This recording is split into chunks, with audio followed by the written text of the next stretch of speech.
They are not attempting to crush you, because destruction is crude and noisy and leaves traces that invite retaliation.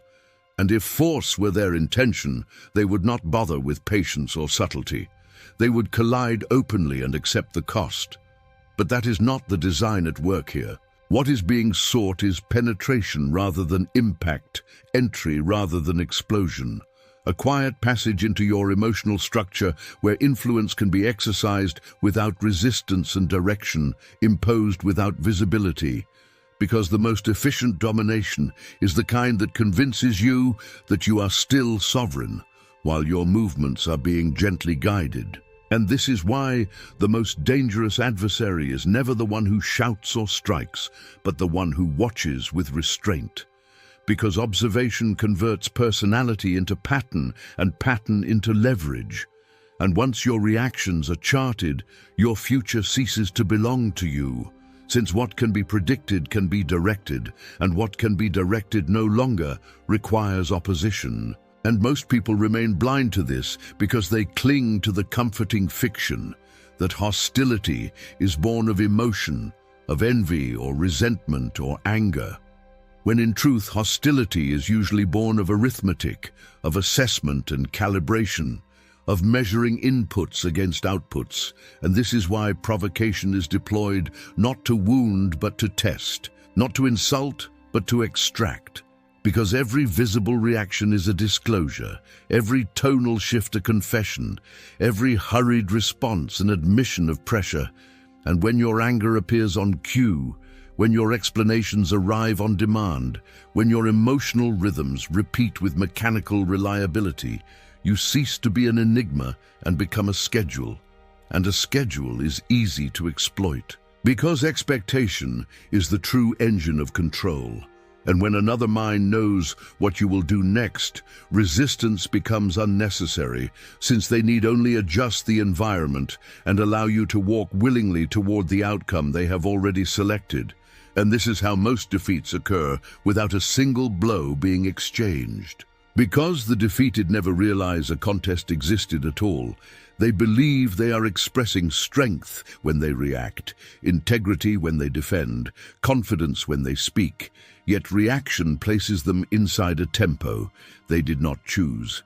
Defense accepts a frame that was imposed upon them, and speech hands over raw material that can be reshaped at will. Because authority does not need to clarify itself in real time, and power does not rush to be understood, and the mind that demands comprehension is easily governed, while the mind that withholds becomes resistant to command.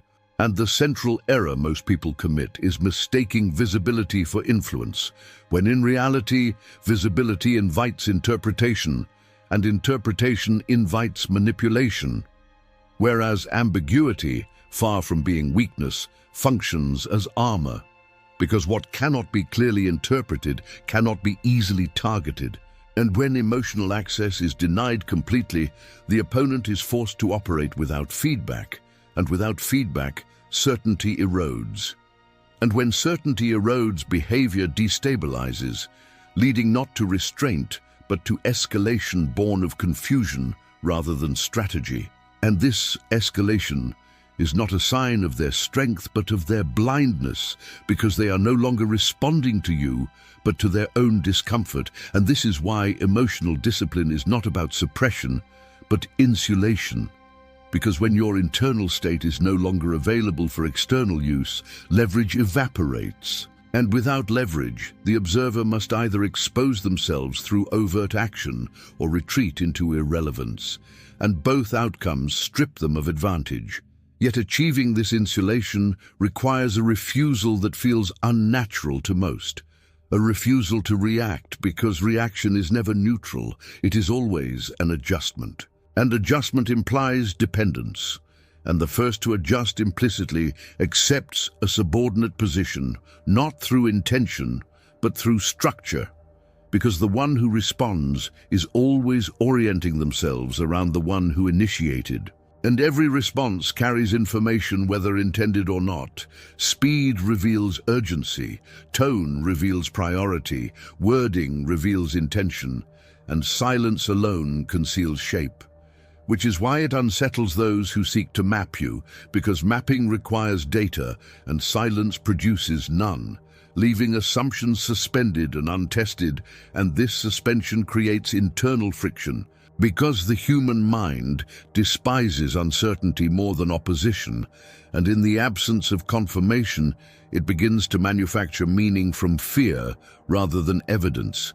And these self-generated narratives quickly diverge from reality, leading to miscalculation and overreach, while you remain untouched because refusal to react is not avoidance, but denial of access. And when access is denied, the psychological burden reverses. No longer do you manage emotion, while the other observes. Now the observer is forced to manage their own uncertainty while you remain still, and stillness, when deliberate, is not emptiness, but density. Because silence does not dissipate pressure, it preserves it, and preserved pressure multiplies internally. Since speech resolves tension, while silence sustains it, and this sustained tension compels projection, and projection exposes the inner architecture of the projecting mind, revealing fears, priorities, and insecurities without requiring you to disclose anything at all. Which is why silence is not passive, but actively corrosive to those who rely on reaction to orient themselves. Because without orientation, timing collapses, moves arrive too early or too late, advances misfire, and retreats occur prematurely. And each misstep further undermines confidence, and as confidence degrades, escalation becomes erratic, no longer strategic, but compulsive. And this compulsiveness is visibility, and visibility erases subtlety, and subtlety is the currency of influence. And alongside silence stands the quiet mastery of time, because time is the unseen architecture beneath all interaction. And whoever dictates tempo dictates behavior, since urgency is rarely organic and almost always engineered to compress judgment and force premature commitment. And those who accept imposed haste surrender choice before they recognize it has been taken, because speed favors the one who prepared earlier and punishes the one who reacts later.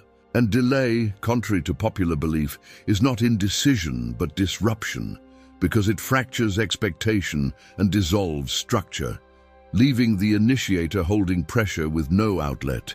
And pressure without outlet becomes anxiety, and anxiety degrades clarity, and clarity lost invites error. While waiting signals independence, because the one who is comfortable with delay does not fear loss through inaction, whereas the one who demands immediacy reveals need. And need is vulnerability disguised as urgency, and as waiting extends, emotional investment increases, and increased investment clouds judgment, making resolution more desirable than advantage. And desire for resolution is leverage, because whoever can deny it controls the interaction without speaking. And when response finally arrives after absence, it carries disproportionate weight, not because of content, but because of timing. Since measured pacing signals deliberation rather than impulse, and deliberation reads as authority regardless of intention, and this authority is further reinforced when expectation is quietly broken, because opponents do not prepare for truth, they prepare for habit, and habit creates comfort, and comfort dulls alertness. And once your behavior is assumed rather than observed, it becomes exploitable, because planning becomes mechanical and adaptation ceases. And when behavior diverges from expectation at decisive moments, confusion replaces confidence, interrupting execution and fracturing momentum.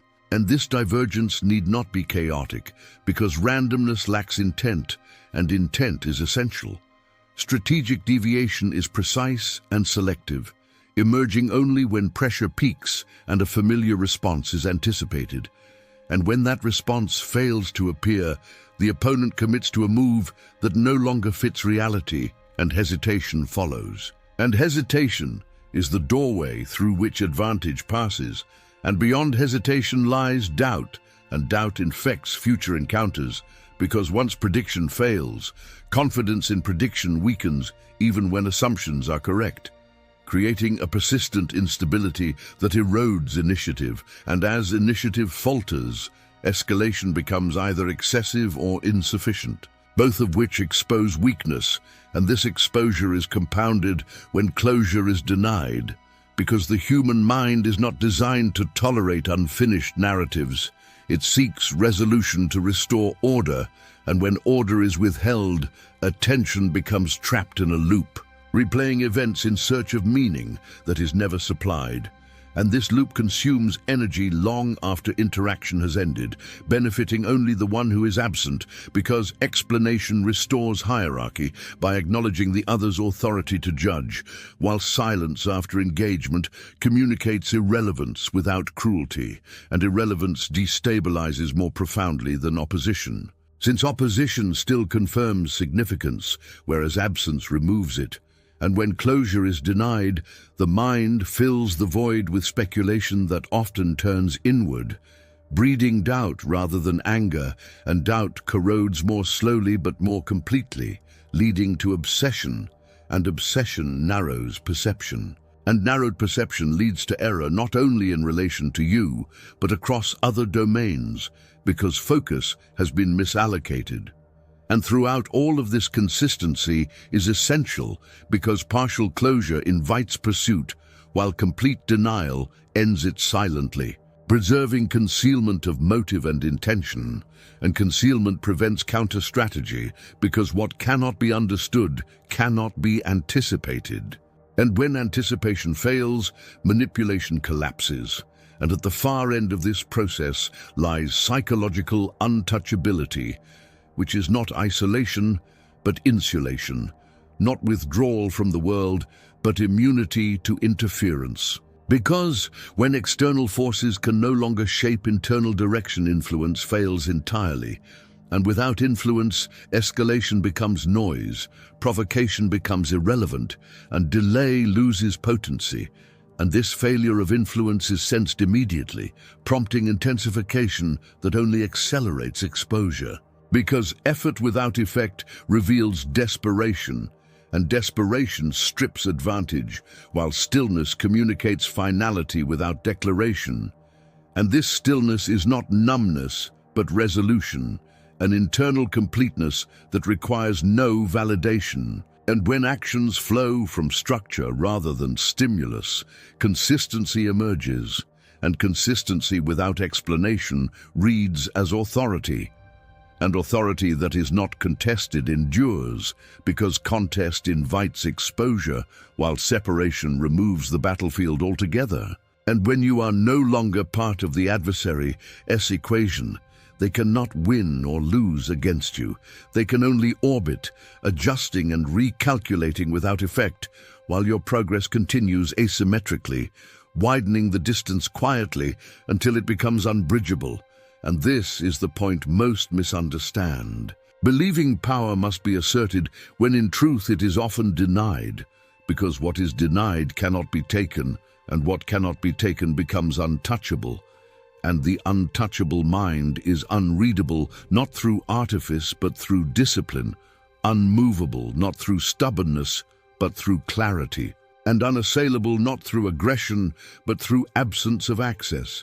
And every principle described here serves this singular end, not victory in argument or dominance in display, but freedom from manipulation, freedom from reaction, freedom from psychological reach, because the highest form of power is not the collapse of others, but your immunity to collapse. And when your inner structure cannot be penetrated, anger, fear, and desire lose their utility as tools against you, leaving those who rely on them disarmed.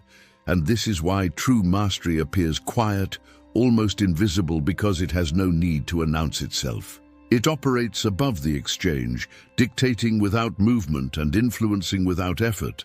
And in this position, engagement becomes optional rather than compulsory. Escalation reveals the other. Waiting exposes their dependence, and in all cases, your position remains intact. Because silence, restraint, and measured absence are not evasions, but weapons that require patience and understanding to wield, and when applied, they transform conflict from something that happens to you into something that fails to reach you. And this is not domination, but liberation, because when influence ends, conflict ends, and when conflict ends, freedom begins, leaving you untouched, while others exhaust themselves, attempting to grasp what is no longer accessible.